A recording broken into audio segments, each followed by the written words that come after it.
One of the most overlooked things right now in the business world is recruitment. I'm Flo. I'm the founder and CEO of Taldeco, and what you've just clicked on, what you're about to watch, is a training role play that I did with one of my sales reps. I've trained hundreds of sales reps right now. This video is mainly made for all my sales team, and it's all free right now. I'm giving all my content out there, so sit back, enjoy. I walk through this role play on tips and tricks on how to navigate conversations and walk you through this process. I do just want to say this: we specifically do manufacturing, staffing, recruitment, and contracting, so your industry may be completely different, but the general idea is the same for all industries. All right. Ring, ring. Hello, Hey, is this Anthony? this is. Hey, Anthony. This is Brandon with Taldeco. How you doing today? I'm good. Good to hear. The reason I'm calling is that you did apply for a position with our company, and I do have your resume in front of me. Just wondering if you have a few minutes we can chat. Sure. I really liked his opener. He was very clear, he was concise, he's definitely following my script that I put together. And it was just a really good generic intro. Sounds good. Like I said, you basically applied for a position with our company. I think it was last Tuesday. Okay, number one rule of role playing: don't break the role play. Don't stop, don't give up, don't jump off screen, offline. Act like you're still invested into that the cold call. Start off. What brings you to the job market? The best one-liner I can think of for someone just starting out is a very basic one. What brings you into the job market? So I'm currently still with Tower right now, and I like it, but right now I'm just not working enough hours. Understandable. Seems like you're looking for more hours. Before we get started, could you just walk me through a day-to-day at Tower? What'd you do? Okay, a huge missed opportunity here. What he should have done is right when I said I'm looking for more hours. When you first ask that initial question of, hey, what brings you into the job market? They're gonna give you something. They're gonna give you one of their pains, okay? Ask more and dig more about that. Not just totally act like you didn't hear them, but dig into what they're saying, not just sticking only to your script. Yeah, so at Tower, I was just on the floor. I was operating a machine. Operating machine. What kind of machine? It was a machine that actually assembled components for like the modules in the car. All right. Did you like doing that? Oh yeah, I mean I've been operating different machines at various companies over the past couple of years. I had some material handling back in the past, but really just some plant work. I understand. Sounds like you're mechanically inclined. Is that what you're looking for in your next opportunity? I know how to assemble different things, but I mean, I'm not in maintenance. Like, I'm not fixing machines. I'm just kind of, making some of the parts. I understand.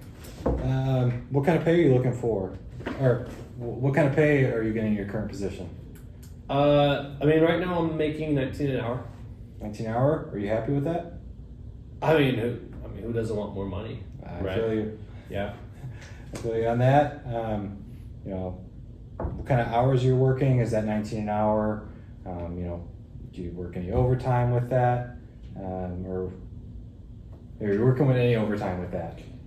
You can tell he definitely has some structure with this phone call. He's starting to get what we call logistics about the job. That includes pay, that includes hours, that includes overtime, includes the shift, that includes skill sets, includes all the nuances of each position. And starting out, if you're just starting out, make sure you're getting all of those requirements, even on the first initial phone call.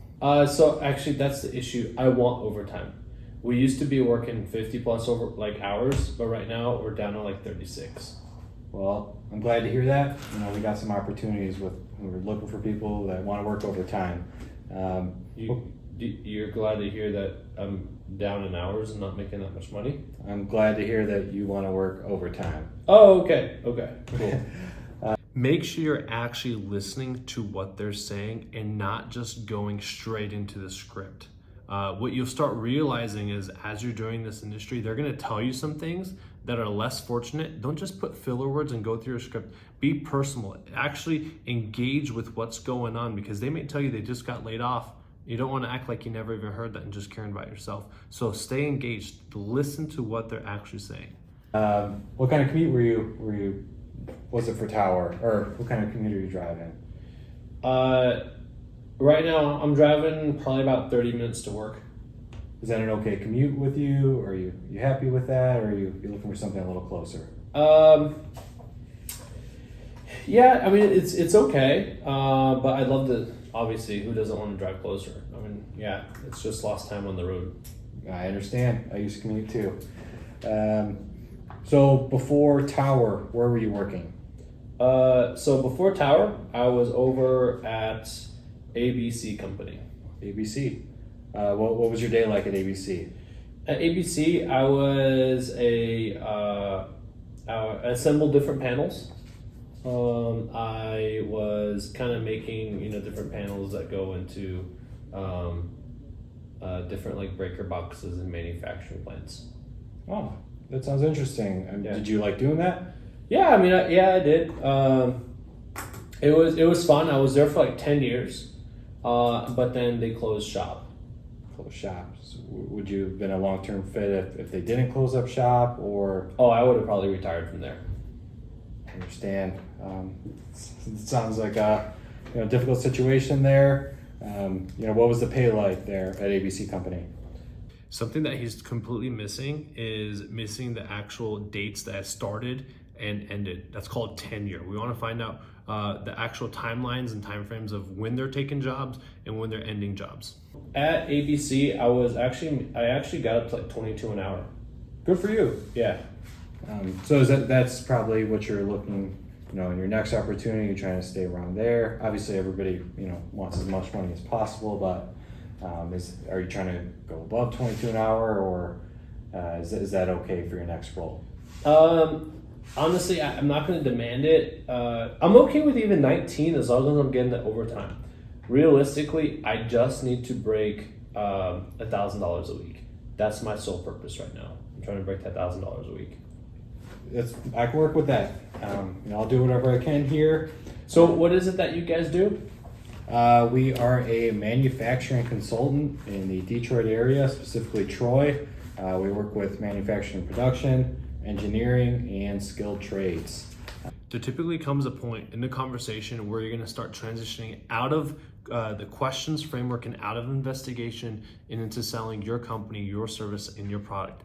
This is your time to actually discuss and talk about your company and the actual job that you have potentially in mind for them. This is where you lock them down and point it all back to where their pains really are. The whole point of learning and investigating what their everything about them is to find out what's most important to them. And then when you figure out what's most important to them, then you align that with the position and the job that you've got in mind so that it fits with them. I believe I'm the right fit to help you find your next position. How does that sound? Yeah, sounds great. I mean, do you have any positions right now? Yes, we do. This conversation is actually, helping us. I'm just trying to learn a little bit about you, and I think I have a couple roles that could work out in your favor here. Back to what I was saying. What was your schedule like at ABC? On a weekly basis. So back at ABC, it was a few years ago. So I was on different shifts throughout the whole time. Do you have any shift preferences in your next role? Honestly, I'm open. I just can't do midnights. I can do first shift. I can do second shift. I just can't work that midnights. Any particular reason why you can't do midnights? Yeah, just not a fan. Honestly, I just like to be awake during the day and be asleep at night. Understandable. Yeah, that makes sense. How did you like working?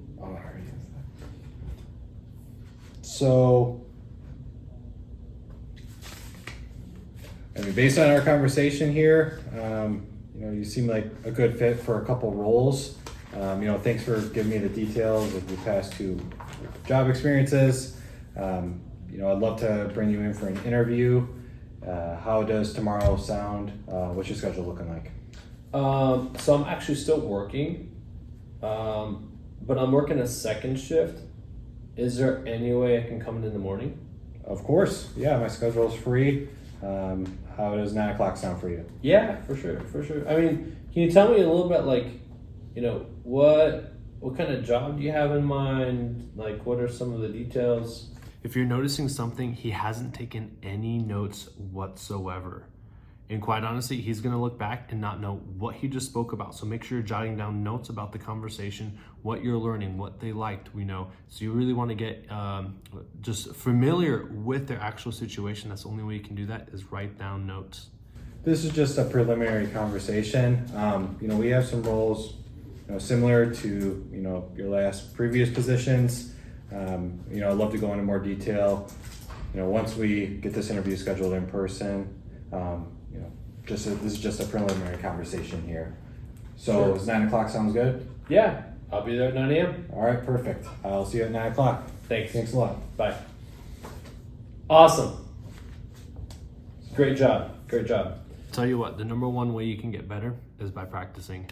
And I know role plays are annoying, but it's better to practice internally with other colleagues than to practice on someone out there in the real field. So start role playing, start practicing your craft, and getting better at sales. Thanks.